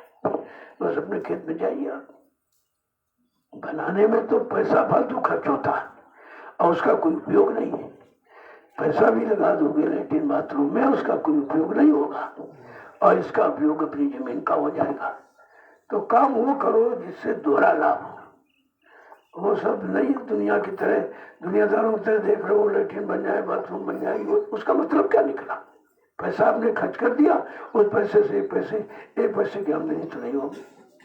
ऐसी व्यवस्था सोचो इसमें पैसा भी न लगे और जो काम हो उससे आपको लाभ मिले, तो ये सब जमीन उपजाऊ हो जाए। जय गुरुदेव। अब आप चलिए अपनी परिश्रम हो, जिम्मेदारों से पूछ लो, जैसा बता जिनको कोई सेवा हो बता दीजिए आप धीरे से, सब लोग उसी काम में लग जाए। यहाँ बैठो मत, बैठने के लिए आप नहीं आयो, कुछ न कुछ करो। अरे संत मत तो यहाँ तक आ गया, कुछ न कुछ किया कर, और कोई काम न हो तो अपने कपड़े फाड़ के सिया कर, कि बैठना नहीं, बेकार नहीं बैठना। चलो चलो मालिक, थ्रेसर आ चुकी है क्या तुम? ठीक ठीक तो चलेंगे भैया, तो ठीक तो है, चले जाओ। गाड़ी लोडर ले जा दीपू आ चुके, इनके पठे दी सब। हाँ मैं तो लोग वहाँ बैठे आ जाएंगे। हाँ मालिक, ठीक है चले काम हो जाएगा। मालिक जा रहे हैं। चलो प्रेमी सब लोग चलो, थ्रेसर आ चुकी है, खन जाए। हाँ बस अपना मेहनत कर लाना, किसी का नहीं लाना। हाँ उसकी गाय करते चले जाओ। अरे 10-15 लोग चले जाओ, बाकी अपना काम देखो। 10-15 लोग जरूर, ज्यादा नहीं जरूरत, चले जाओ आप। और जैसे भूसा तैयार फट से बना दो कर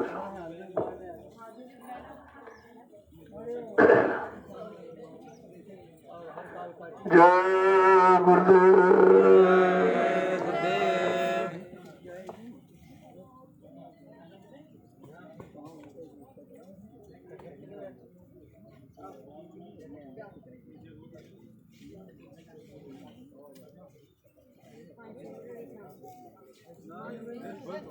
बाहर तो यार पता नहीं करके हुए